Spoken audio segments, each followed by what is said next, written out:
Welcome back to this special edition of the SAFM Market Update with MoneyWeb, talking about Sphere Holdings, an investment holding company. Today, it's a majority black controlled and managed business, boasting 71% black ownership, including 31% women ownership. Itumeleng, I want to talk a bit about empowerment. I want to talk about your approach to that and what it's meant being 71% black owned and having a third of your ownership also being in the hands of women. But just going back to the points we were talking about a little bit earlier, what have you found in these businesses that you've invested in? What is it that they initially need? Is it money? We must confess that in the South African environment, a lot of these businesses have initially approached these kind of partnerships from a compliance perspective, saying that they need to do BE because they need to comply with legislation or they need to comply with customer requirements. Yeah. What we have sought to do in terms of in the business that we have invested in, we have sought to provide them with capital to expand their businesses. Yeah. And at times we've sought to provide capital for investors that are looking to sell out because they've been in the business for a long time.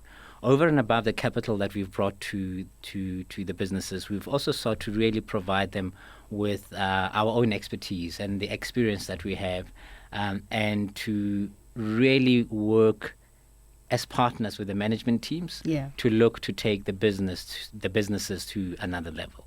And that could take the form of taking them into a new market sector where they have previously not been, or it could be in terms of working with the management team to identify acquisitions that may provide the businesses that we invested in with an opportunity to really acquire other businesses, become bigger businesses, and be able to offer a broader set of either goods or services. Okay, and you found that approach actually works? Is it something you can apply in each business? Absolutely. I think that approach has worked extremely well for us. I think it has worked well for us partially because a lot of the businesses that we have invested in happen to serve a fairly common customer base. So they would be having a common customer base comprising of customers that are in the petrochem sector or in the energy sector or in the transportation sector. And we have a unique advantage being exposed to these individual businesses of knowing quite a lot of what is going on at the different customers. So we're able to effectively leverage the experience and the knowledge that we then have about the broader customer base for the benefit of each business.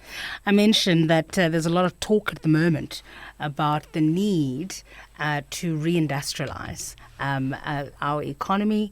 The Minister of Trade and Industry is driving a big push towards building a core of black industrialists. So with your experience and what you've seen among those companies that are operating in that space, what do we need to do to scale that up? I think the number of things that that can be done, and I think the state through its various agencies has a great role to play. In our experience, we've got businesses that supply some of the major state-owned enterprises such as Eskom and Transnet. And with respect to Transnet itself, one of our businesses has been a big supplier of rail fasteners to Transnet. What's a rail fastener? A rail fastener, if you think of a railway track, just imagine a railway track, and then imagine a sleeper, the sleepers that go onto a railway track. Yeah. And then think about the clips that fasten the sleepers onto the tracks. So it's a fairly small piece. It's a really small, essential, but extremely critical. Extremely critical from a safety perspective. So it plays it plays an important role in the movements of goods on our rail network.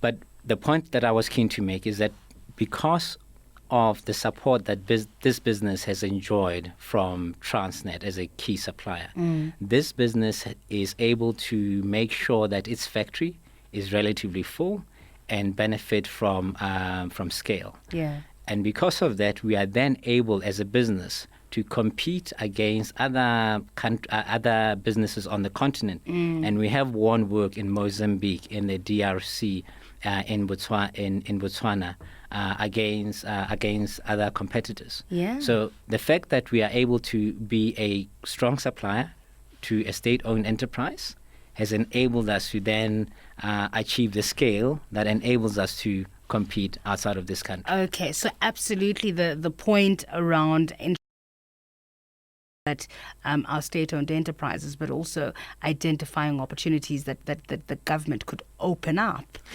for industry would work both ways. Absolutely, and Siki does not necessarily just apply to the government. It applies to local industry procuring locally. Yeah. By procuring locally, you can enable the local suppliers to be strong suppliers, and you can enable them to then compete for work outside of this country and earn export revenues. But clearly, on the other side, as a local business and as a local supplier, what we need to do, we need to make sure that we continue to invest in our facilities, we invest in training our workers, so that the products that we serve to our local customers, those products are globally competitive from a price perspective, and they are of a global quality or global standard. You mentioned the rest of the continent. Are you finding that opportunities are opening up a lot more if we were to really get this intra-Africa trade thing right? What do you see that opening up? What we have seen in the businesses that we have invested in, our experience has been that the businesses that are fairly strong in the South African environment are then able to also deploy resources to grow into the rest of the continent. Having said that, it is not easy. I think competition is fairly tough. There's a lot of interest on the continent from other suppliers that do not come from the continent, be it Chinese, Indians, or Europeans. But there are certainly still opportunities for South African businesses on the continent. Talking again about industrialization, do you think that we're going to get it right? Or is there interest? Are South Africans keen to get into the nuts and bolts and the cogs that keep an economy going? My belief is that entrepreneurs will find opportunities where opportunities exist. I think clearly if there's an opportunity for a product to be manufactured in South Africa competitively, an entrepreneur will get that done. There are certain products where, as a country, we do not have a competitive advantage, and as a country, we will continue having to import those from elsewhere. All right. We're going to talk empowerment and then, of course, talk about your future plans as a business. All of that still to come.